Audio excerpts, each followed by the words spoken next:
Mesdames et messieurs, bonjour, bienvenue dans votre rubrique La revue des titres de ce mercredi 24 janvier 2024 sur votre chaîne préférée Speedline Télévision. Démarrons par le quotidien Le Télégramme. Le Télégramme qui titre Forces de défense et de sécurité. Plus de 1000 fonctionnaires des FDS à la retraite forcée. 700 militaires, 315 policiers, 30 douaniers et 29 forestiers.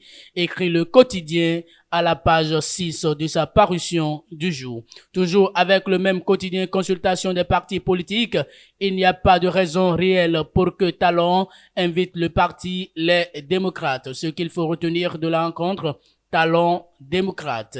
Les détails sont à lire à la page 2 de cette parution du quotidien, Le Télégramme d'Étienne Ouessou. Restons toujours avec le même quotidien pour lire examen de plusieurs textes de loi à l'Assemblée nationale. Les députés modifient la loi sur le gazoduc et autorisent la ratification des accords sur l'éco, la cybersécurité, la cybercriminalité et le Smart Africa. Les détails sont à lire à la page 3 de cette parution. Et pour finir avec le même quotidien lutte contre le terrorisme, le Bénin déploie 3500 nouveaux soldats déployés. Les détails sont à lire à la page 5 de ce quotidien. Passons à présent au quotidien Dabarou. Dabarou qui titre à la une. Intoxiquées par la poussière de l'enclavement, les populations de Kouandé sans pharmacie meurent à petit feu.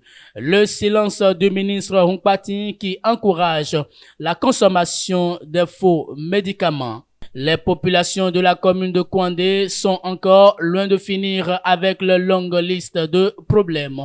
Dans cette ville de l'Atakora où vivent plus de 110 000 personnes selon les dernières données de l'Institut national de statistique et de démographie, Instad, il est difficile de croire qu'il y a aucune pharmacie. Dans un Bénin où la guerre contre les faux médicaments est de plus en plus féroce. Les populations de Kouandé sont plutôt encouragées à la consommation des faux médicaments si tant est qu'aucune structure n'est installée pour vendre des produits pharmaceutiques et les autorités sanitaires, en l'occurrence, le ministre de la Santé Benjamin Hunkpati reste silencieuse face à ce drame sanitaire. Les détails sont à lire à la page 2 de cette parution du quotidien Dabarou. Restons toujours avec Dabarou pour lire médias publics au Bénin. L'ARAC lance le recrutement des responsables de la SRTB. Les détails sont à lire à la page 7 de ce quotidien.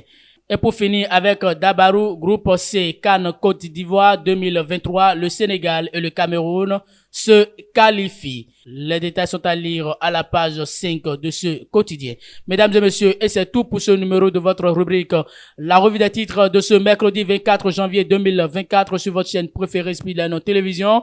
Merci pour votre fidélité, écoute et attention. Passez une très bonne journée.